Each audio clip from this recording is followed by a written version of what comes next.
तो बच्चों आज की क्लास हम शुरू करते हैं। Today is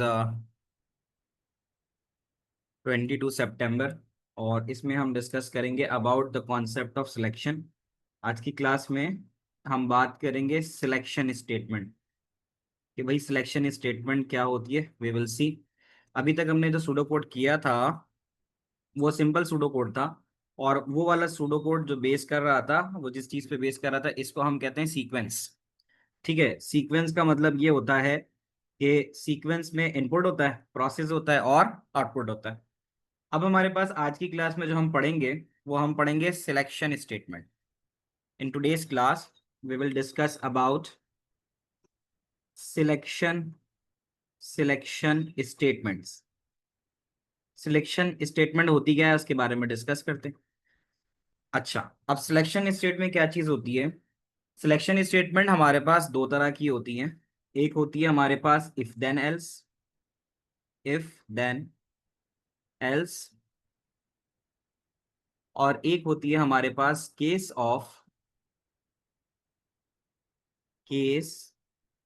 of otherwise end case. सवाल ये कि ये क्या चीज है और हम इसे क्यों पढ़ लें। हम सूडो कोड लिखते हैं, ठीक है। सूडो कोड का मतलब होता है कि आपने किसी भी प्रॉब्लम का सॉल्यूशन, ठीक है, लिखना होता है। अब सॉल्यूशन लिखने के लिए अब आपके पास सिचुएशन ऐसी आती है समटाइम कि आपका आउटपुट डिपेंड करता है इनपुट पे। आपका आउटपुट डिपेंड करता है इनपुट पे। तो यहाँ पर एक चीज और एंड इफ भी लगानी होगी, एंड इफ। ये सारे इसके पार्ट्स हैं। मैं यहाँ पे दो तीन चीजें लिखता हूँ ताकि इससे आपको आइडिया हो कि हमें इसकी जरूरत क्यों है। जैसे मैं एक सवाल लिखता हूँ कि write a write a pseudo code write a pseudo code to input a number. Otherwise के बाद मैंने लिखा है end case. Write a pseudo code to input a number and output, और आउटपुट करो and output whether it is positive or negative, an output whether it is positive और negative. अब इसका मतलब है कि प्योरली आपकी डिपेंड करेगा कि आप इनपुट क्या दे रहे हो। ठीक है, अगर आपने इनपुट दिया एग्जाम्पल के तौर पे -4, तो क्या रिजल्ट आना चाहिए। Write pseudo code to input a number and output whether it is even is positive और negative. Write of pseudo code to input a number and output whether it is positive और negative. तो इसका जवाब क्या आना चाहिए। इसका जवाब आप सबको पता है, नेगेटिव। आपका आउटपुट डिपेंड कर रहा है इनपुट के ऊपर, और अगर आपने एक नंबर दिया 10, तो फिर इसका आउटपुट क्या होगा।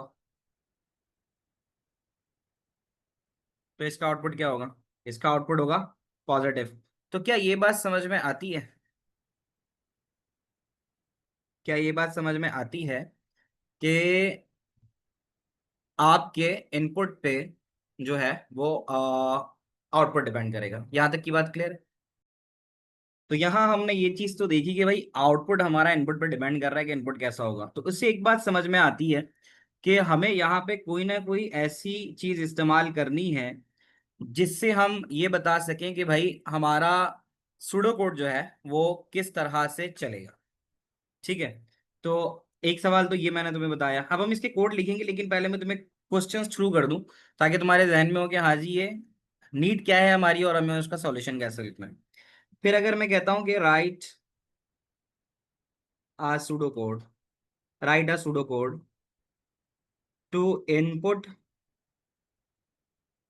a number, दोबारा से एक नंबर इनपुट करो, and output whether it is even और ऑड, कि वो इवन है या फिर ऑड है। अब अगर ये सवाल आ जाए तो फिर अब यहाँ बताओ कि अगर मैं डालता हूँ यहाँ पे 8, तो आपका क्या जवाब होगा। 8 लिखने के ऊपर इवन होगा, अब आपने इवन बताया। और इसी तरह अगर मैं आपसे कहता हूँ 7, तो फिर आपका जवाब क्या होगा, फिर आपका जवाब होगा ऑड। अब ये चीज आप अपने माइंड में प्रोसेस कर रहे हो तभी तो मुझे जवाब दे पा रहे हो। ऐसे ही है। एक और चीज हम करते हैं, write a pseudo code, write a pseudo code to input. अब यहां थोड़ा सा चेंज करता हूँ, input two numbers, input two numbers and output, and output the larger one, और उनमें से जो लार्जर है उसे आउटपुट करा दूं। ठीक है ना? तो अब दो नंबर इनपुट होंगे, सही है। तो अब दो नंबर जब इनपुट होंगे तो मैं अगर देता हूं द केस ऑफ 4 and 19, तो मेरे पास कौन सा नंबर आएगा 4 और 19 में से? 19 आएगा। तो हम कह देंगे भाई 19 इज लार्जर। सही है। उसके बाद नेक्स्ट है हमारे पास, फॉर एग्जाम्पल अगर मैं देता हूँ 17, 6, तो फिर वो क्या केस होगा? What is the case? तो फिर उस केस में 17 इज लार्जर होगा, 17 इज लार्ज। ये तीन सवाल मैंने आज आपको भी इसलिए बताए कि इसी के ऊपर आज हमारा फोकस रहेगा। आप लोग जवाब तो दे रहे हो मुझे सारा, ठीक है। अब हम आते हैं उसके पीछे प्रोसेसिंग क्या लग रही है, इसके पीछे प्रोसेसिंग क्या लग रही है। तो who is going to give the answer, इसके बारे में भी बात करते हैं। उमर से बात करते हैं, चलो। अब हम उमर को एक्सेस देते हैं और उमर के साथ बात करते हैं। अब आपने पहले वाले के ऊपर आ जाना है। पहला वाला है कि write a pseudo code to input a number and output whether it is positive negative. तो अब ये मुझे बताओ उमर कि मैंने आपको नंबर दिया 4, ठीक है, तो आप मुझे उसका क्या जवाब दोगे? तो सर ये जो है ये पॉजिटिव होगा। पॉजिटिव है। मैंने कह दिया -18, तो ये क्या होगा? ये नेगेटिव होगा। अब आप जवाब तो दे पा रहे हो, लेकिन इसका हमें सॉल्यूशन लिखना है यूजिंग इंग्लिश लैंग्वेज स्टेटमेंट, जिसको हम सूडो कोड कहते हैं। बैक ऑफ द माइंड आप प्रोसेसिंग क्या कर रहे हो, आपके दिमाग में जो कंडीशन है वो काम कैसे कर रही है, कैसे कंक्लूजन पे आ रहे हो कि 4 पॉजिटिव है और -16 नेगेटिव है? ये कंक्लूजन कैसे निकाल पा रहे हो? आपके जहन में क्या चीज चल रही है वो बताओ। सर वो नेगेटिव साइन। नेगेटिव साइन चल रहा है, अच्छा। और उसके अलावा? और सर के नेगेटिव ही साइन का से पता लग रहा है sir.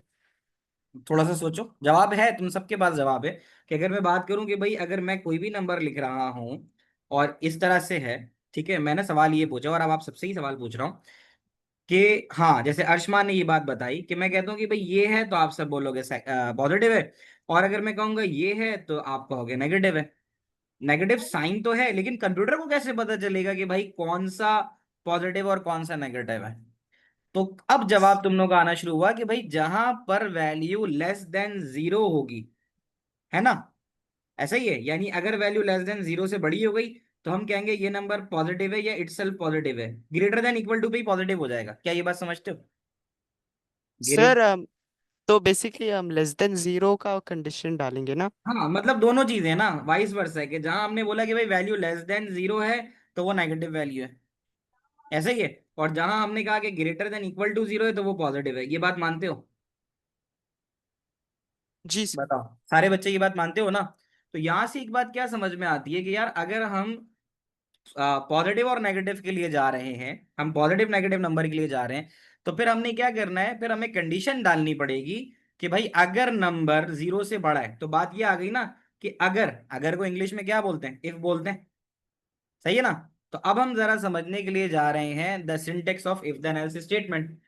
If then else selection statement थी, मैंने बात की थी। अब इफ देन एल्स का जो स्ट्रक्चर है वो जरा लिख लो अपने पास, structure of if then else.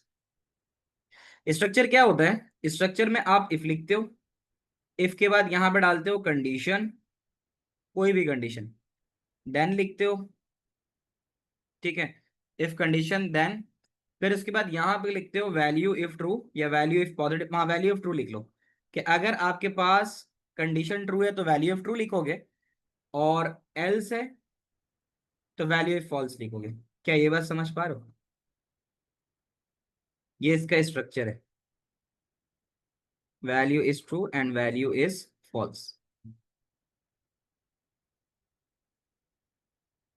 ठीक है। नीचे भी आ सकते हो, ऊपर भी लिख सकते हैं Ibrahim, value is true and value false, ठीक है। और उसके बाद एंड लग जाता है। क्या ये बात समझ में आती है स्ट्रक्चर की? यहाँ तक बताना, पहले यहाँ तक बात समझ में आती है? तो ये एक हमारे पास स्ट्रक्चर है इफ का, ठीक है, जिसमें क्या करना है, हमने हमने यहाँ पे इफ के बाद डालनी है कंडीशन, ठीक है, और कंडीशन डालने के बाद हमने बताना है value of true and value if false. बेटा शीजा, हम स्टार्ट किया है हमने सिलेक्शन स्टेटमेंट, ठीक है।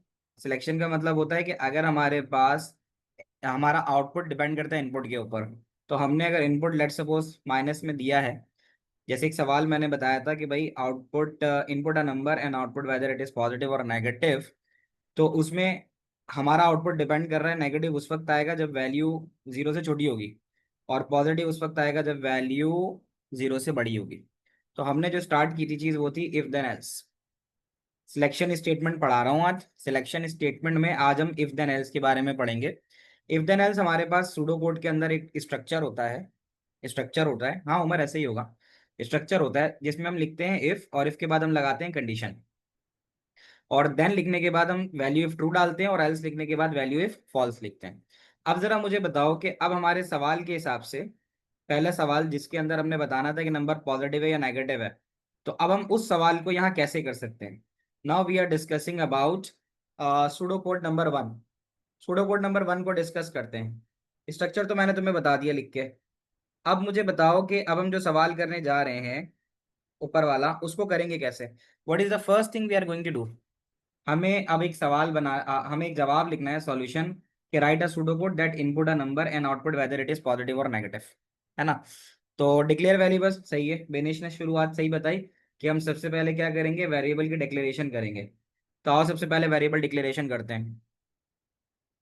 इसमें कंडीशन ये है कि अगर जो इनपुट वैल्यू दी गई है वो जीरो से बड़ी है तो पॉजिटिव आ जाए, और अगर छोटी है तो नेगेटिव आ जाए, ये कंडीशन है, समझ लो। तो अब हम जो आंसर लिख रहे हैं, यानी हम सॉल्यूशन लिख रहे हैं, तो what we are writing solution one. Solution one का मतलब जो हमारा पहला सवाल था पॉजिटिव नेगेटिव वाला, इसकी पहली लाइन आपको पता है, यू ऑल नो कि हम डिक्लेरेशन कराते हैं, तो मैंने लिख दिया डिक्लेयर, और डिक्लेयर करके छोड़ देता हूँ, आगे जो नंबर आएंगे उसको देख लेंगे। सबसे पहला काम किसी भी सॉल्यूशन को लिखते हुए तीन चीजें होती हैं, उसमें पहला काम क्या होता है? शाबाश फातिमा। सबसे पहला काम होता है इनपुट कराना। तो मैं अगर लिखता हूँ इनपुट और N U M for number, क्या ये बात तुम लोगों को समझ में आती है? इनपुट नंबर, नंबर इनपुट करेंगे तभी तो पता चलेगा कि पॉजिटिव है नेगेटिव है। प्रोसेस में क्या लिखेंगे आप बताओ? What we are going to write in process? शाबाश बोलो। डायरेक्ट जवाब भी दे रहे हो, लेकिन ज्यादा बेहतर है कि तुम मुझे बताओ कि अगला स्टेप क्या लिखूं, ये बताओ। एंड इफ वन वर्ड, हाँ हाँ वो एक ही है। अब हम लिखेंगे इफ, ठीक है इस्माइल शाबाश, इफ लिखेंगे। अब क्या करूं मैं? अगर तुम गौर से देखो, मैंने स्ट्रक्चर तुम्हें बताया हुआ है, स्ट्रक्चर ये है कि इफ लिखा, ठीक है, उसके बाद कंडीशन बनेगी। यहाँ कंडीशन क्या बननी चाहिए? विनीश का जवाब सही है, यहाँ कंडीशन क्या बननी चाहिए, सब लिखो। यहाँ कंडीशन बननी चाहिए कि अगर नंबर जीरो से छोटा है, ठीक है, यहाँ पर कंडीशन बननी चाहिए कि अगर नंबर जीरो से छोटा है। क्या ये कंडीशन बन गई? उसने बोला था कंडीशन लिखो, हमने कंडीशन बना दी, ठीक है। If number less than zero हो गया, तो अगर नंबर लेस देन जीरो हो गया तो अब हम क्या लिखेंगे, देन लिखेंगे। देन लिखना जरूरी होता है, देन जरूर लिखा करो। अच्छा, अब मैं एक चीज बता दूं, कहीं पर आपको मिलेगा कि देन आप नीचे लिखते हो, आप देन नीचे भी लिख सकते हो, उसमें कोई मसला नहीं है, सही है। यानी ऐसे भी लिखा जा सकता है कि if num is less than zero then, but ये कि एक लाइन बचा लेते हैं थोड़ी सी, और हम यहाँ लिख लेते हैं कि if number is less than zero then, सही है, देन लिख दिया। उसके बाद अगर आप अगली चीज देखो क्या लिखा हुआ है, वैल्यू इज ट्रू। तो वैल्यू इज ट्रू का मतलब है कि अगर नंबर जीरो से छोटा होगा, वैल्यू वैल्यू ऑफ ट्रू क्या आनी चाहिए? कंडीशन ट्रू हो रही है, वैल्यू इफ ट्रू अगर मैं लिखूं, तो वैल्यू इफ ट्रू यहाँ इज नहीं था, ये इफ है। वैल्यू इफ ट्रू और वैल्यू इफ फॉल्स। तो ट्रू की वैल्यू क्या है कि वो नेगेटिव है, जुनैरा का कहना है कि नीचे क्या आएगा, नेगेटिव आएगा, बिल्कुल सही कह रही हो। तो मैं यहाँ आउटपुट करके लिख सकता हूँ, output negative. Do you agree? वहां पे भी उसने ये बात बोली है ना, कंडीशन लिखो देन लिखो फिर लिखो वैल्यू ऑफ ट्रू। तो अगर नंबर जीरो से कम होगा तो आउटपुट नेगेटिव आ जाएगा। Do you agree everyone? यहाँ तक की बात समझ में आती है? आ गई। एल्स लिखा हुआ है, आप भी एल्स लिख दो। एल्स लिखा हुआ है, आप भी एल्स लिख दो। नेक्स्ट क्या लिखा हुआ है, वैल्यू ऑफ फॉल्स। तो वैल्यू ऑफ फॉल्स का मतलब है कि अगर कंडीशन जीरो से छोटी नहीं है तो इसका मतलब है जीरो से बड़ी होगी, तो आउटपुट लिखोगे पॉजिटिव। क्या ये बात समझ में आती है? ये बता दो बच्चों, एवरीवन। और उसके बाद आखिर के अंदर क्या लिखा हुआ है, एंड इफ। यहाँ पर आखिर में एंड इफ लिख दो। क्या आपने पहले वाले सवाल का, जिसके अंदर आपने पॉजिटिव नेगेटिव नंबर निकालना था, क्या उसका सॉल्यूशन लिख लिया everyone? Is this clear to everyone till here now? बताओ मुझे कि वो सवाल ये है कि आपने डिक्लेयर लिखा, डिक्लेयर के आगे क्या लिखेंगे? मुझे ये बताओ यहाँ पे कितने वेरिएबल्स इस्तेमाल किए हमने? सवाल ये है कि डिक्लेयर में क्या लिखेंगे। डिक्लेयर खाली छोड़ा था ना मैंने शुरू में, तो मुझे ये बता दो कि डिक्लेयर में क्या लिखना होगा हमें। What we will write in declare? Declare में हमेशा क्या लिखा जाता है? डिक्लेयर में हमेशा वेरिएबल लिखा जाता है ना? तो वेरिएबल का मतलब ये है कि यहाँ पे जो वेरिएबल इस्तेमाल हुआ है वो सिर्फ नम का हुआ है, तो हम डिक्लेयर में यहाँ क्या लिखेंगे, नम। अब क्लियर है? ये चीज़ मैंने पहले छोड़ी थी, अब मैंने दोबारा लिख दी है ताकि आपको ये बात समझ में आ जाए। ठीक है, तो ये चीज़ क्लियर हो गई। डिक्लेयर वाला एक बार जरा समझा दूं। डिक्लेयर का मतलब होता है कि तुम्हारे प्रोग्राम में जो भी वेरिएबल इस्तेमाल हुआ है, ठीक है, जो भी वेरिएबल इस्तेमाल हुआ है, तो नम नम का वेरिएबल इस्तेमाल हुआ है, तो इसलिए हमने यहाँ पर क्या लिखा है, नम लिखा है। और नम किस तरह का होगा? नम एक इंटीजर का वेरिएबल होगा, तो उसके आगे उसकी डेटा टाइप भी लिखी जाती है। डेटा टाइप पता है ना, कि नम जो है वो नंबर होगा या क्या होगा, है ना? तो वह इंटीजर हो गया। ये वाली चीज आ गई। सही है। अर्शमा का एक सवाल आया है कि हम इसको मॉडिफाई कैसे कर सकते हैं कि नंबर की लिस्ट इनपुट करें और वो बताए कि कितने पॉजिटिव हैं कितने नेगेटिव हैं। और अर्शमान है, ये एक अर्शमा भी है और एक अर्शमान भी है। अच्छा, तो अर्शमा का एक सवाल आया है कि वो इनपुट करे लिस्ट ऑफ द नंबर्स, यानी 20-50 कर दे, और ये बताए कि कितने पॉजिटिव हैं कितने नेगेटिव हैं। अर्शमा ये वाला सवाल अगली क्लास के लिए रखो, क्योंकि इसके लिए मुझे तुम्हें फॉर लूप पढ़ाना होगा, और फॉर मैंने अभी तुम्हें पढ़ाया नहीं है। मुझे अभी तक ये बता दो कि ये वाली चीज तुम लोगों को समझ में आती है? Is that clear? ये जो मैंने तुम्हें सवाल कराया, ये पहले 3 सवाल कर लो, ठीक है? और is it necessary to write everything in caps? ये तुमने बड़ा अच्छा सवाल पूछा है। यस, डिक्लेयर को कैपिटल में लिखना जरूरी है, इनपुट को कैपिटल में लिखना जरूरी है, आउटपुट को कैपिटल में लिखना जरूरी है। ये बहुत जरूरी चीजें हैं बेटा। सही है, ये वाली बात समझ लो, मतलब ये बड़ी जरूरी चीज है। अच्छा, कैपिटल है जैसे मैंने लिखा है, जितना स्पेस दिया है देखो, इनपुट के नीचे इफ आया है, इफ के बिल्कुल नीचे एल्स आया, और एल्स के बिल्कुल नीचे आया है एंड इफ। ठीक है, तो ये है। डेटा टाइप मैंने पढ़ा ही नहीं, डेटा टाइप के बारे में बता देता हूँ कि हमारे पास जो भी हम कंप्यूटर को डाटा देते हैं, ठीक है, यहाँ पे पहले समझ लो कि जो भी हम कंप्यूटर को डेटा देते हैं वो डाटा कई तरह का हो सकता है। अगर वो खालिस नंबर है, ठीक है, if it is a pure number, जैसे मैं कहता हूँ, यहीं पर समझ लो, इसको डेटा टाइप की बात कर रहे हो, तो मैं डेटा टाइप तुम्हें यही बता देता हूँ यहाँ से, कि डेटा टाइप क्या होती है। डेटा टाइप, यहाँ दिखना बच्चों, यहाँ पे बेसिक डेटा टाइप लिखा हुआ है, मैं आपको समझा देता हूँ। डेटा टाइप का मतलब ये होता है कि हम जब कंप्यूटर को डाटा देते हैं, जब भी हम कंप्यूटर को डाटा देते हैं, वो डाटा कई तरह का हो सकता है। सही है। अगर वो नंबर है ना, प्योर नंबर, यानी उसमें पॉजिटिव है या नेगेटिव है, लेकिन कोई डेसिमल नहीं कंटेन करता, ठीक है, तो वो कहलाता है इंटीजर। एक ऐसा नंबर जो कि पॉजिटिव है, नेगेटिव है, होल नंबर है, और उसमें कोई भी डेसिमल नहीं है बेटा, उसको हम इंटीजर कहते हैं। एक ऐसा नंबर जो पॉजिटिव है और नेगेटिव है, लेकिन उसके अंदर फ्रैक्शनल पार्ट है। फ्रैक्शनल पार्ट का मतलब अपॉन के अंदर है, और वैल्यू जो है वो दे रहा है पॉइंट्स में, तो उस नंबर को हम रियल कहते हैं। तो जब भी हम सूडो कोड लिखेंगे, तो सूडो कोड लिखते हुए अगर हम कोई नंबर ऐसा दे रहे हैं जो डेसिमल कंटेन करता है तो वो रियल है, अगर वो डेसिमल कंटेन नहीं करता, होल नंबर है, तो वो इंटीजर है। ये बात समझ में आती है? अच्छा, अगर हम सूडो कोड लिख रहे हैं और उसके अंदर सिर्फ एक सिंगल कैरेक्टर दे रहे हैं, एक सिंगल कीबोर्ड से दबाया हुआ कोई भी कैरेक्टर, उसकी जो डेटा टाइप होती है वो हमेशा क्या होती है, चार। चार का मतलब कैरेक्टर। तो क्या भी रहा है कि अ वेरिएबल और constant that is single character, keyboard से दबाया गया है कोई भी एक वर्ड जो तुमने प्रेस किया है, और वो सिंगल कोटेशन में लिखा हुआ है, तो उसको हम कहते हैं कैरेक्टर।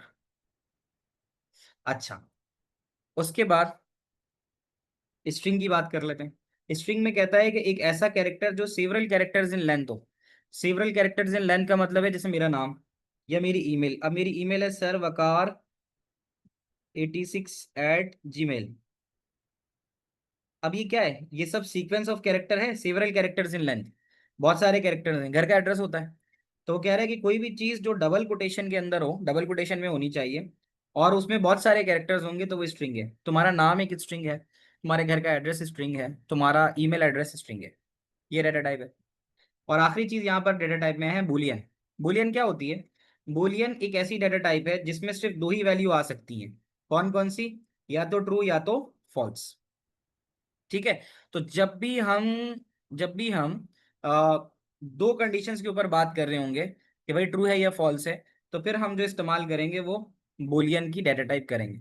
मेरा डेटा टाइप समझ में आ गई? सवाल था ना कि सर डेटा टाइप बता दें, तो डेटा टाइप यहाँ पर मैंने बता दी। तो देखो, इंटीजर है, इंटीजर एक नंबर है। 25 जो है आपने फर्स्ट इंटीजर के वेरिएबल में डाल दिया, ये इंटीजर है।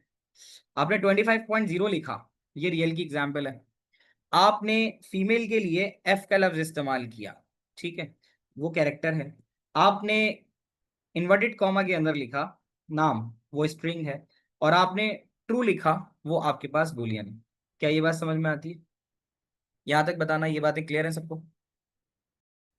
एक सवाल ये है कि सर इसको अगर हम ऐसे लिख दें कि num is less than zero के बजाय अगर हम इसको लिख दें नम ग्रेटर देन जीरो, तो फिर जाहिर है आउटपुट यहाँ पॉजिटिव आ जाएगा, सही है, और यहाँ पे आउटपुट नेगेटिव आ जाएगा। क्या ये बात भी पॉसिबल है? Number greater than equal to कर देना बस, ठीक है। तो ये ऐसा भी पॉसिबल है, ठीक है ना यार? बात हमारी जो है वो क्लियर यहाँ पर हो जाती है। ख्वाजा मास सवाल पूछो। कि अगर हमारे पास सवाल ये है कि अगर हमारे पास एक से ज्यादा वेरिएबल होंगे तो हम क्या करेंगे? वानिया, अगर जैसे यही वाला सवाल हम दो नंबर को ऐड करने के लिए करते तो हम नम वन नम टू लिखते, जी सर। तो फिर वहां पर एक ही लाइन में लिख सकते थे क्योंकि वो एक ही तरह की कैटेगरी से बिलोंग करते हैं। Number one number two integer है। बट ऐसा होता है कि हमारे पास लेट्स सपोज वो कहता है कि इनपुट करो नाम फॉर एग्जांपल, तो फिर हमें डिक्लेयर दोबारा लिखना होता, डिक्लेयर लिखते, और अगर नाम था तो हम नेम लिखते, और नेम के आगे फिर हम स्ट्रिंग लिखते। ओके सर, ठीक है, अगर थैंक हमारे यू। पास वेरिएबल वेरिएबल एक ही तरह की डेटा टाइप कंटेन कर रहे हैं तो वो कॉमा डाल के लिखे जा सकते हैं, और अगर वेरिएबल डिफर कर रहे हैं तो वो अगली लाइन में लिखे जाएंगे। Okay sir, thank you. Welcome. Hamza सवाल पूछो बच्चे। अलिज्बा का सवाल है कि डिक्लेयर करते हैं तो उसके बाद क्या लिखते हैं? Output number. ये एक ऑप्शनल सी चीज है अलिज्बा, और लिखना चाहिए कि अगर मैं जैसे नंबर इनपुट नम कर रहा हूँ ना, तो मैं आउटपुट लिख के यहाँ लिख दूं कि प्लीज इंटर अ नंबर या सिंपल इंटर अ नंबर। तो ये तो एक ऐसी चीज है, इसको हम कहते हैं प्रॉम्प्ट। प्रॉम्प्ट का मतलब है कि ये एक ऑप्शनल सी चीज है कि अगर आप इनपुट लिख दोगे, उससे पहले अगर आप सिर्फ मैसेज लिख दो, तो मैसेज बॉक्स का मतलब होता है कि जैसा लिखते हो वैसे ही स्क्रीन पे आता है। तो इससे ये फायदा हो जाता है तुम्हारे पास कि यूजर के समझने के लिए आसानी हो जाती है कि उसको इनपुट क्या देना है। बिल्कुल फातिमा ने सही बताया कि ये यूजर फ्रेंडली है, कि यूजर को पता होगा आपने क्या डालना है। अगर आप ये नहीं लिखोगे, अगर आप ये नहीं लिखोगे तो फिर क्या होगा? प्रोग्राम तो चलेगा, बट ये कि थोड़ी अच्छी सी फील नहीं आएगी क्योंकि ऊपर लिखा हुआ नहीं आ रहा होगा कि इंटर नंबर। अब जैसे अगर मैंने इसके ऊपर लिख दिया कि इंटर अ नंबर, तो बस फायदा ये होगा कि जब भी प्रोग्राम चलेगा इंटर नंबर लिखा हुआ आ रहा होगा, तो वो हमें प्रॉम्प्ट देगा। तो I think that is a good practice if you make use of it. ठीक। सही है। चलें जी, आगे चलते हैं। अब यहाँ पर मैं एक चीज तुम्हें करके दिखा रहा हूँ, ये वाला कोड चला के दिखा रहा हूँ, ठीक है? बाकी rest of the question code चलाने के साथ साथ या कोड चलाने के बाद लेता हूँ, ठीक है? तो give me a moment, 2 minute लगेंगे। इसी चीज को सूडो कोड पे चला के दिखा रहा हूँ ताकि अच्छे से तुम्हें समझ में आए, ठीक है? Just give me a moment. तो वो जो पिछला वाला सवाल है ना बेटा, अभी कोई बच्चा पूछ रहा था कि सर वो बताएंगे जिसके अंदर चॉइस देते हैं।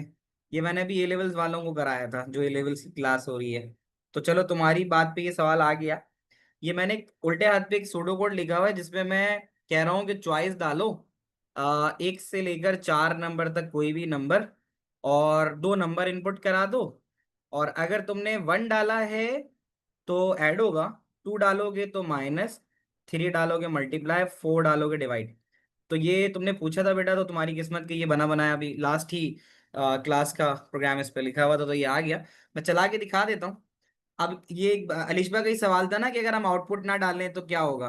देखो अलिशबा, अगर मैं आउटपुट यहाँ नहीं लिखता ना, अलिशबा मेरे कर्सर को देखना, इंटर योर चॉइस समवन, 1 के लिए, 2 सब्ट्रैक्ट के लिए, 3 मल्टीप्लाई के लिए, 4 डिवाइड के लिए।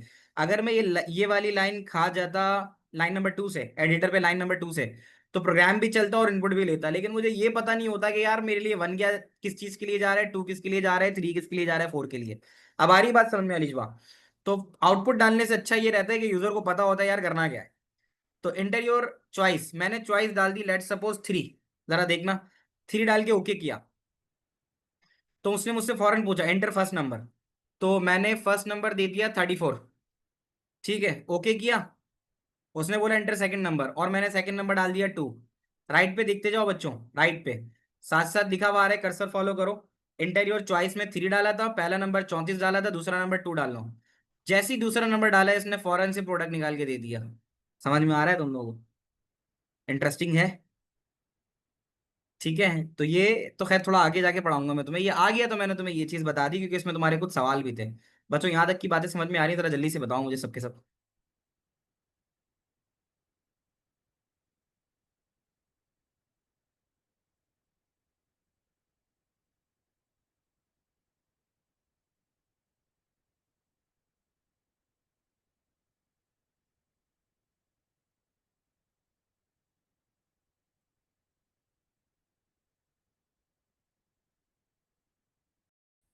अच्छा बच्चों, अब आ जाते हैं हम, ये तो बात पिछली हो गई थी। अब हम आते हैं मोहिब, जो तुम सवाल पूछ रहे हो कि आप इसको ऑड इवन के लिए करा सकते हैं, मैं कराऊंगा, लेकिन अभी जाहिर है पहले कुछ और सवाल है उनको करा दूं, उसके बाद उसको कराता हूँ, ठीक है? चलो बच्चों, अब हम शुरू करते हैं। कौन सा वाला सवाल जो अभी हमने पीछे किया था? किसके लिए? फाइंडिंग द पॉजिटिव और नेगेटिव, ठीक है? तो पॉजिटिव नेगेटिव के लिए तुम्हें एक ही नंबर की जरूरत है, तो डिक्लेयर नम कर देता हूँ। Is that clear? Positive negative के लिए एक ही नंबर है तो इंटीजर कर दिया, ठीक है? अब जैसे यहाँ लिखा हुआ है आउटपुट इंटर योर चॉइस, तो इंटर योर चॉइस तो नहीं था, हमने लिखना था इंटर इंटर अ नंबर, बस ये लिख देते हैं। अब हम करने किसके लिए जा रहे हैं?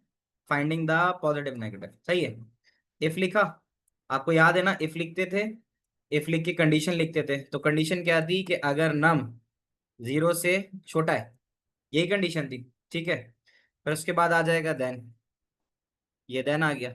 इसमें हम नीचे भी लिख सकते हैं, ठीक है? नीचे लिख दिया इसने, अगर नंबर 0 से छोटा है देन, उसके बाद क्या होगा? आउटपुट आएगा, और आउटपुट के अंदर हम यहाँ लिख देंगे नंबर इज नेगेटिव। अब सही है, नंबर इज नेगेटिव, और एल्स, फिर एल्स आता है, और एल्स के बाद क्या लिखेंगे? इसको कॉपी पेस्ट करके नंबर इज पॉजिटिव। बताना मुझे, ये बात समझ में आती है? इसको चला के भी देख लेते हैं ताकि हमें क्लियर हो जाए कि भाई ये किस तरह से काम कर रहा है। तो ये हमने यहाँ पे लिखा। अब इसको हम यहाँ पे बाकी सारी चीज़ों को हटा देते हैं, ये चला दिया हमने, ये सूडो कोड प्रो हमारे सामने आ रहा है। हम इसे यहाँ पे प्ले करते हैं, ठीक है? तो चलाते हैं इसको। क्या मसला आ रहा है? एंड ऑफ इस, हाँ देखो लिखा हुआ आ रहा है unexpected end of input, expected and if लगाना रह गया था ना? जैसे भी कोई पूछ रहा था कि एंड इफ लगाना जरूरी है, तो देखो एंड इफ अगर नहीं लगेगा तो वो काम नहीं करेगा, ठीक है ना? तो एंड इफ हमने लगा दिया, और कोई चीज नीचे मिसिंग तो नहीं है, ठीक है? अब क्या कहता है? कहता है कि no value has been assigned to integer. हाँ, इंटर नंबर मैंने आउटपुट तो कर दिया था, लेकिन मैंने इनपुट थोड़ी किया था, यानी वो नंबर जो मैं इनपुट कंडीशन में चेक कर रहा हूँ, मैंने वो लिखा कब है? समझ रहे हो मेरी बात? यानी इनपुट नम भी तो लिखना जरूरी है ना, नंबर लिखेंगे तभी तो वो कंडीशन चेक करेगा ना, ठीक है ना? तो सूडो कोड से ये फायदा हो जाता है कि हमारे हमारे चलाने के लिए आसानी हो जाती है। कैन यू सी दैट कि ये मुझसे नंबर मांग रहा है, इंटर नंबर, और इंटर नंबर में अगर मैंने वैल्यू डाली -6, -6, क्या इसने नंबर नेगेटिव करके दिया मुझे? बताना बच्चों, चल रहा है ना? और अगर मैं इसके अंदर चलाता हूँ, यानी 0 से छोटा है तो नेगेटिव है, सही है? अब मैं अगर यहाँ 9 डाल दूँ, 9, तो ये 9 पे मुझे नंबर पॉजिटिव दे रहा है। बताना बच्चों, अब आ रहा है? क्लियर हो रहा है समझ में? ये जो मैं आपको लिखवा रहा था, ये सारी चीजें अब यहाँ चलती हुई नजर आ रही है। How you are feeling now? ठीक है, तो यहाँ देखो, कोई कह रहा था कि पर 0 डालेंगे तो क्या होगा, तो 0 को भी उसने पॉजिटिव कंसिडर किया, क्योंकि वो <<0 तो नेगेटिव था, उसके अलावा जो कुछ है वो पॉजिटिव है, 0 is a positive number. Is that clear? तुम लोगों को समझ में आ रहा है? बताना मुझे। एक जल्दी से पोल आप लोगों से ले लेते हैं, जिसमें आप लोगों का फीडबैक समझ में आ जाए, और उसके बाद फिर हम जाएंगे किस पे? पॉजिटिव नेगेटिव तो तुम लोगों को समझ में आ गया। अब एक लार्जर वाला करा देता हूँ तुम्हें साथ साथ में। चलो पहले एक काम करते हैं, यहाँ पे लार्जर वाला भी साथ साथ कर लेते हैं। सवाल याद है ना? एक सवाल था कि 2 नंबर इनपुट कराओ और बताओ कि इसमें से लार्जर कौन सा है। तो I would like one of the volunteer to participate with me. कौन जल्दी से आ रहा है मेरे साथ? जल्दी बताओ। शाबाश। Noman Mauzam, Mauzam Noman has raised hand. Mauzam जल्दी से माइक पे बोलो, आवाज आ रही है बच्चे? वालेकुम सर। वालेकुम अस्सलाम। मौजम 2 नंबर इनपुट करा के बताने लार्जर कौन सा है, जल्दी जल्दी बताओ, क्या चेंजेस करूंगा? इसमें हम देखेंगे वो N1 दो इनपुट्स लेंगे, एन शाबाश, वन तो और मैं N2। नम 1 नम 2 बोल दूं? वही बात। सही है। उसके बाद क्या फिर हम लिखूं? करेंगे if num1 is greater than n2. नहीं ना, रुको, पहले नंबर भी तो इनपुट कराएं। पहले लिखेंगे इंटर फर्स्ट नंबर, सही है। हम्म फिर इनपुट नम 1 करा दिया। अब दोबारा उसके से बाद वापस कर लूं? हम्म फिर क्या लिखूं? एंड सेकंड नंबर शाबाश, इंटर सेकंड नंबर। चलो सेकंड नंबर सही है। और इसको नम 2 कर दूं? n2 हो गया। हम्म सही है बेटा। अच्छा, चलो ये हो गया। और यहाँ पे इस तरह से कर लेते हैं, थोड़ा सा प्रोमिनेंट हो जाएगा, अच्छा लगेगा दिखने में। नम 1 नम 2 हो गया। कंडीशन बताओ क्या बनेगी? if num1 is less than num2 या चलो greater ऐसे कर than, लेते हैं, नम 1 अगर छोटा है नम 2 से। तो फिर हम करेंगे output n2 is greater N2 is या ग्रेटर, bigger। बिल्कुल सही है ना। Number 2 is greater. ये वाइस वर्सा भी हो सकता है, ठीक है। कोई बच्चा पूछ रहा है कि भाई हम इसके अगर वाइस वर्सा करें, वाइस वर्सा का मतलब ये है, तुम यहाँ लिख सकते हो कि अगर नम 1 ग्रेटर देन है नम 2, तो फिर नीचे लिखा हुआ आ जाएगा नंबर 1 इज ग्रेटर। सही है ना। तो अभी हमने नम 1 को छोटा कराया है, अगर नम 1 नम 2 से छोटा है तो लिखा हुआ आ जाए कि 2 बड़ा है। ऐसा ही है। और वाइस वर्सा अगर करना है तो मैं यहाँ लिख सकता हूँ कि अगर नंबर 1 नंबर 2 से बड़ा है तो लिखा हुआ आ जाए नंबर 1 इज ग्रेटर, नहीं तो लिखा हुआ आ जाए नंबर 2 इज ग्रेटर। बच्चों बताना ये बात समझ में आ रही है? सही है। तो ये भी एक हमारा साथ साथ, देखो दो प्रोग्राम बन गए इफ को देखते हुए। आज हम इफ पढ़ रहे हैं, और इफ ना सिर्फ हम पढ़ रहे हैं, हम उसका प्रोग्राम भी बना के चला के भी देख रहे हैं। तो बस सही है, अब हम इसको चला लेते हैं। चलेगा ये, और हमसे 2 नंबर मांगेगा। इंटर फर्स्ट नंबर, पहला नंबर मांग रहा है। पहला नंबर मैं दे देता हूँ 46। ओके, तो पहला नंबर 46 आ गया। Inter second number, second number हम दे देते हैं 89। 89 आ गया। 89 को मैंने ओके किया, तो इसने बताया नंबर 2 इज ग्रेटर। क्या सही दे रहा है ये? 46 और 89 में 89 नंबर 2 ग्रेटर दे रहा है। बिल्कुल दे रहा है, सही है। तो ये वो वाली कंडीशन थी जिसमें दूसरा नंबर बड़ा था। अब हम एक कंडीशन चलाते हैं जिसमें पहला नंबर बड़ा हो। हम दोनों तरह से चेक करके देख लेते हैं। तो दोनों तरह से चेक करने के लिए हम इसको दोबारा चलाते हैं, और उसने दोबारा पूछा। तब हमें पहला नंबर बड़ा करना है। पहला नंबर था 123, और दूसरा नंबर था, दूसरा छोटा कर देते हैं, 89। तो अब नंबर 1 ग्रेटर बता रहे हैं। क्या ये बात समझ में आ रही है बच्चों? Is that clear till here to everyone? सही है। अच्छा बच्चों, तो एक सॉल्यूशन तो तुम्हारे सामने ये मैं लिख चुका था। एक सॉल्यूशन नंबर 2 है, वो हमने डायरेक्ट कर लिया। मतलब अब मैं यहाँ लिखूं फिर वहां लिखता, तो इसलिए मैंने डायरेक्ट लिख दिया ये वाला। कौन सा वाला? ग्रेटर वाला। सही है ना। नंबर 3 का सॉल्यूशन मैंने पहले कर दिया। अब मैं जा रहा हूँ इवन और ऑड का करने। सही है। इवन और ऑड के लिए देखो क्या करना होता है। इवन ऑड का तुम जवाब तो दे सकते हो, है ना, कि ये नंबर इवन है या ऑड है। कौन बच्चा मेरे साथ माइक पे आएगा, जल्दी बताओ। माइक पे किसने आना है मेरे साथ? ताहा, ताहा, ताहा माइक पे आओ। अब हम करने जा रहे हैं सॉल्यूशन नंबर 2 इवन और ऑड का। ताहा मौजूद हो? सर ताहा, इवन ऑड तुम कैसे पता करते हो कि ये इवन और ऑड है, कि कोई नंबर इवन है ऑड है? कौन बताएगा कि इवन और ऑड के बारे में कैसे पता चलता है हमें कि ये नंबर इवन है, सर ये नंबर? सर हाँ अगर बोलो। कोई नंबर 2 के टेबल में आ रहा हो तो फिर वो इवन होगा। थोड़ा सा और इसको चेंज करो, अगर सही कह रहे हो तुम, थोड़ा सा चेंज कर लो। 2 के टेबल में आ रहा होगा तो वो इवन होगा। अगर मैं ये बोलूं कि कोई भी नंबर 2 से डिवाइड होने के बाद 0 देता है रिमाइंडर में, तो वो इवन होता है। क्या ये बात सही होगी? जी सर। ताहा मुझे एक नंबर दो जो इवन है। सर 8। 8। तो अगर मैं किसी भी नंबर को 2 से डिवाइड करूं और आखिर में मेरे पास 0 आ जाए, तो वो हमेशा इवन होगा। क्या ये बात मानते हो? जी सर। है ना। और एक ऑड नंबर दे दो मुझे। सर 7। 7। अब मैं किसी भी नंबर को 2 से डिवाइड कर रहा हूँ, लेकिन मेरे पास रिमाइंडर 0 नहीं आ रहा, तो फिर वो क्या होगा? ऑड। ऑड।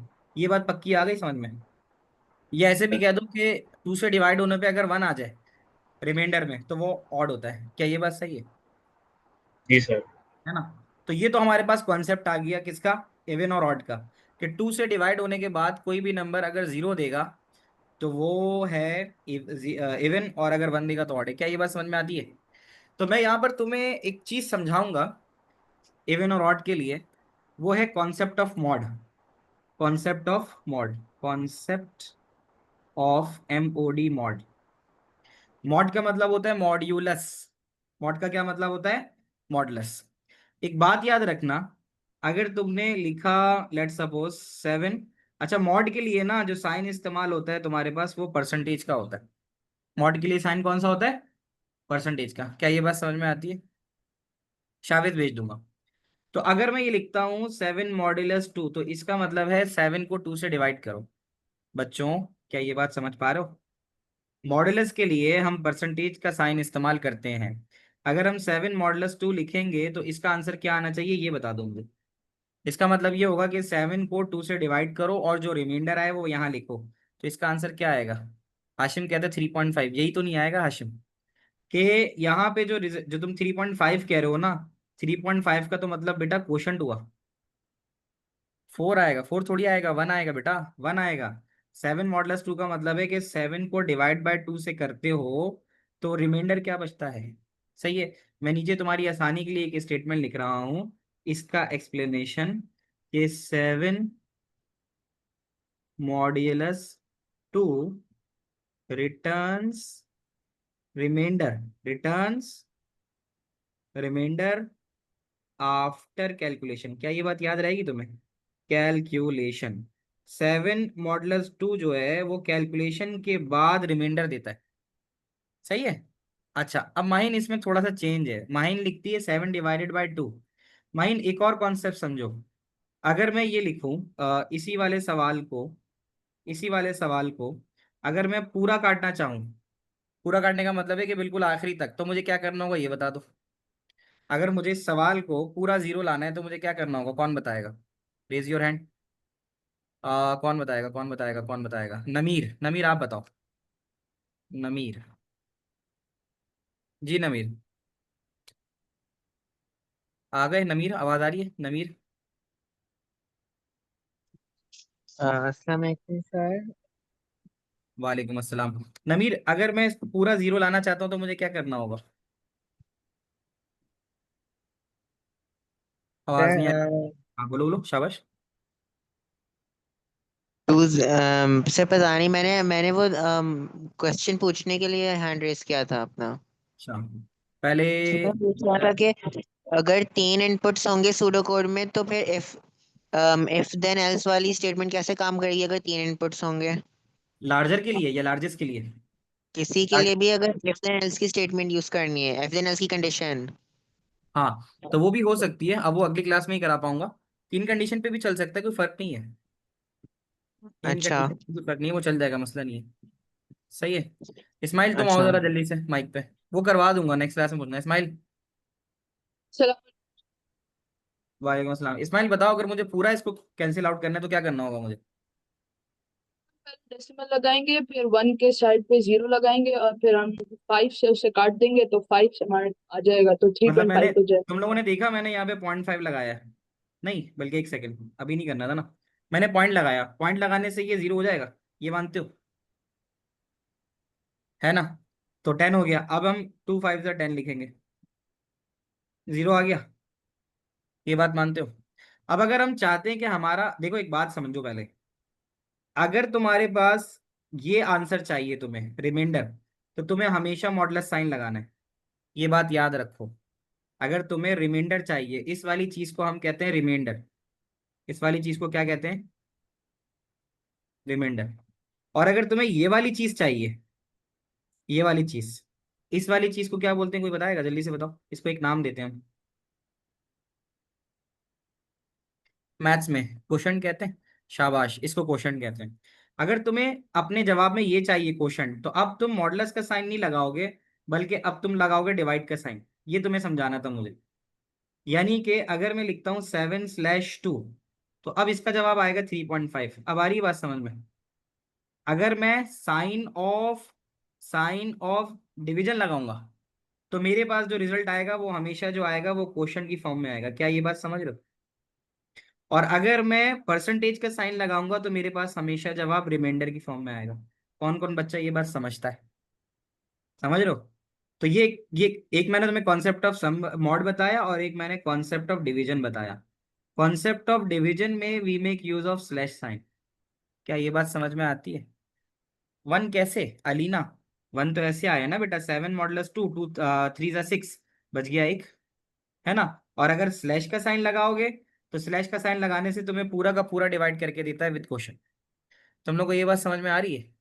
बस अब यहाँ पे मैं तुम्हें ये चीज अगर मैंने तुम्हें बता दी ना, तो अब जरा समझ लेना। अब हमें छोटा सा काम क्या करना है।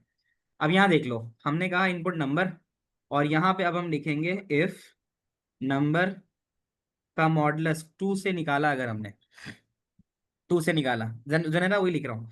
अगर नम का मॉडुलस 2 से निकाला और वो इक्वल टू 0 हो गया, अब मेरी बात समझ लो, यानी नम का मॉडुलस 2 से निकालने का मतलब है 7 मॉडुलस 2, तो वो तो 1 आएगा ना तुम्हारे पास। तो 1 0 के बराबर होता ही नहीं होता, सही है, नहीं होता ना। तो अब मैंने तुम्हें डायरेक्ट सॉल्यूशन बता दिया। अगर नम का मॉडुलस 2 से निकाल ले हो और वो 0 आ रहा है, तो देन फिर तुम क्या लिखोगे, आउटपुट। देखो मैं इंडेंटेशन भी दे रहा हूँ, कैपिटल वर्ड भी यूज कर रहा हूँ, और स्पेसिस भी दे रहा हूँ, तुमने बिल्कुल ऐसे ही लिखना है। इफ आ गया और एल्स, और अगर ऐसा नहीं है तो आउटपुट कराओ ऑड। तुम लोग बताना तुम लोग को बात समझ में आई या? अब जरा गौर से देखो, नम मॉडुलस 2 में अगर मैंने दे दिया लेट सपोज 8, 8 मॉडुलस 2, 8 को 2 से डिवाइड करो तो 0 बचता है, ऐसा ही है। तो क्या 0 0 के बराबर है? हाँ है, तो इवन आ जाएगा। अब समझ रहे हो मेरी बात? और अगर मैं लेट सपोज डाल रहा हूँ 9 मॉडुलस 2, तो 2 4 8 होता है, बचा 1। क्या 1 0 के बराबर है? नहीं। तो ये वाली कंडीशन नहीं चलेगी, इसके बजाय ये वाली कंडीशन चलेगी। Is that clear to everyone till here? बताना मुझे। एंड इफ नहीं किया, हाँ एंड इफ कर देता हूँ मैं तुम्हारे उस बात पे, एंड इफ कर देता हूँ। अब सही है बेटा? वो तो खैर तुम्हें पता ही है कि वो करना ही होता है, समझाने के पॉइंट ऑफ व्यू से मैं बता रहा था। तो कर दें, एंड इफ किया ना बेटा। हरीम डायरेक्ट चला के दिखाता हूँ, चेक करो। हाँ डिक्लेयर करना है, but declare you guys can do. जो चीजें तुम्हें पता है अगर वो मैं छोड़ भी दूँ तो उसमें टेंशन मत लेना। इनपुट से पहले डिक्लेयर लिख देना, इनपुट से पहले डिक्लेयर लिख देना। बच्चों बातें समझ में आ रही हैं? डिक्लेयर करा दो नम, और नम है तुम्हारा इंटीजर। क्या कहते हो? Is that clear till here? Integer कर दिया।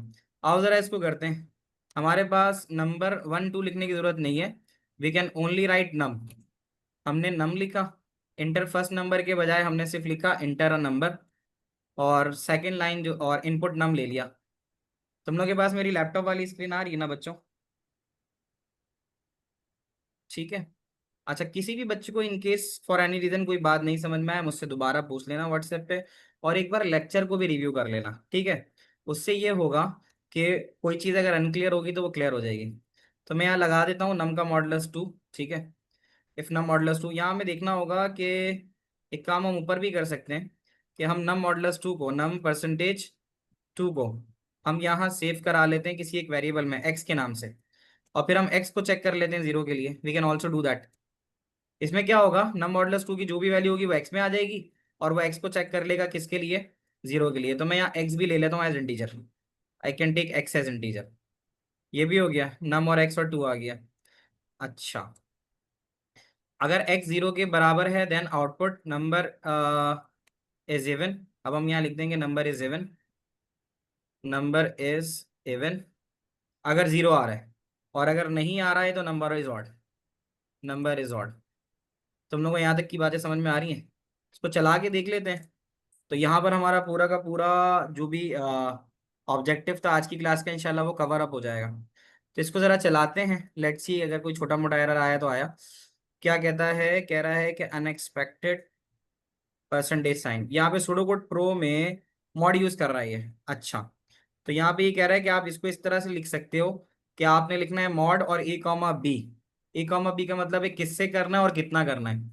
तो चलो मैं इसको इस तरह से लिख देता हूँ, मॉड लिखा मैंने, एमओडी मॉड। दोबारा से इसको यहाँ पे इस तरह से लिख सकते हैं, मॉड लिखा। मॉड के बाद हमने लिखा ए कॉमा बी का मतलब है यहाँ ए से मुराद होगा नंबर, और नंबर को किससे डिवाइड करना है, वो 2 से करना है, ऐसा ही है। तो हम यहाँ इसको इस तरह से कर सकते हैं। उसने नीचे बताया हुआ है मॉड ए कॉमा बी, यानी इसका जो फॉर्मेट है वो ये है कि बताओ किसको करना है किससे करना है। किसको करना है वो ए है, किससे करना है वो बी है। उसने नीचे फॉर्मेट बताया हुआ है। तो इसके फॉर्मेट को देखते हुए चल लेते हैं। तो अगर हमने लिखा जी मॉड का साइन यूज करके, तो इसको अब चला के देखते हैं। अब मजीद क्या कह रहा है, unexpected token mod, MoD mod. वहां पे तो चलना चाहिए था, ये यहाँ पे क्या मसला दे रहा है।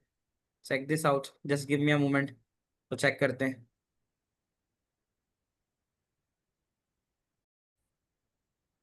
अच्छा, मैं बात ये कर रहा था कि इसको अभी फिलहाल यहाँ पर एज अ सुडो कोड यहाँ रोकेंगे। सुडो कोड प्रो के ऊपर हम नेक्स्ट क्लास में इसको इंशाल्लाह चला के देखेंगे।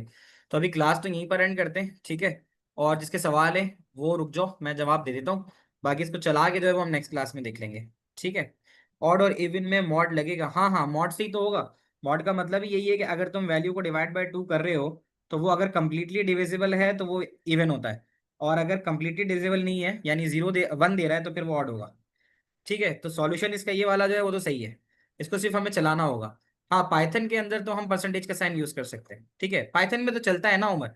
पाइथन की अगर बात करो तो पाइथन तो मैं तुम्हें अभी चला के दिखा दूंगा, पाइथन में चल जाएगा। और पाइथन का तो मेरे पास प्रोग्राम हुआ भी है, अगर तुम 1 मिनट रुको तो मैं तुम्हें पाइथन पे तो अभी हाथ की आधी चला के दिखा दूंगा। पाइथन के ऊपर मेरे पास बना हुआ है। तो पाइथन पे अगर तुम्हें देखना है तो चलता हुआ देखना है तो वो तो पाइथन पे देख सकते हो। Why not we use slash? Slash इसलिए नहीं यूज कर सकते, वो डिवीजन होता है। डिवीजन जो है ना वो फिर तुम्हें दे देता है वैल्यू इन डेसिमल, ये वजह है। एक सवाल आ रहा है कि भाई हमने स्लैश क्यों नहीं यूज किया, आपने ये परसेंटेज का साइन क्यों यूज किया? तो उसका जवाब यही है कि परसेंटेज का साइन हमें रिमाइंडर देता है तो हमें वो यूज करना होगा, ठीक है। अगर तुम लोग यहाँ मौजूद हो तो मैं तुम्हें दिखा देता हूँ पाइथन के ऊपर ये वाला सेम प्रोग्राम। पाइथन पे ये परसेंटेज से चल जाएगा। यहाँ पर थोड़ा सा मामला ये आता है कि यहाँ पर हमें जो करना होता है उसके लिए मसला ये होता है कि यहाँ पे हमें सूडो कोड के उसको फॉलो करना होता है, किसको? ये जो सिंटेक्स होता है, तो उस वजह से वो यहाँ पे थोड़ा सा मसला कर रहा है। बट ये जो तुम्हारा इवन और इन पाइथन है ना वो मैं तुम्हें यहीं पे दिखा देता हूँ। ये 1 मिनट रुक जाओ, अभी पाइथन वाला मैं तुम्हें यहीं पे दिखा देता हूँ, पाइथन वाला मिल जाएगा, ठीक है। तो just give me a moment, अगर हो तुम लोग यहाँ पे तो मैं पाइथन वाला तुम्हें चला के दिखा सकता हूँ, इवन ऑड वाला। तो वो तो यहाँ तुम्हें स्क्रीन पे नजर आ जाएगा। मैं पाइथन से तुम्हें चला के दिखा देता हूँ, you can see from here. अगर मैं यही काम पाइथन पे करूँ तो यहाँ देख लो, VS कोड की स्क्रीन आ रही है तुम लोग के सामने, बताना मुझे। You guys see the VS code screen,